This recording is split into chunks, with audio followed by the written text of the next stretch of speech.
بصوا هنا عاملين فكرة برضو، انا كنت مستغربها ايه ده، هم ليه عاملين الموضوع ده؟ وكنت فاكره عشان الفيران.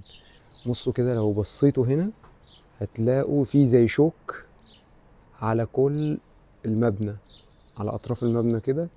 انا كنت فاكر ان هم حاطين الشوك ده عشان خاطر الفيران ما تخشش،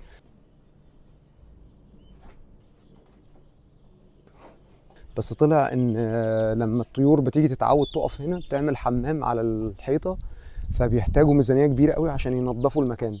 فعملوا فكرة ان هم حاطين الشوك ده عشان خاطر اصلا الحمام ما يقفش هنا يعني. ففكرة تمام جدا، بتحافظ على نظافة المكان من غير اصلا ما يصرفوا حاجة. بس مش عارف اشمعنى المكان ده هو اللي مش عاملين فيه موضوع الشوك. عشان كده تلاقوا في حمام زي ما انتوا شايفين كده بيجي يقف هنا، وفي طيور تانية برضو. اكيد في سبب خلاهم سابوا المكان ده ما عملوش فيه كده.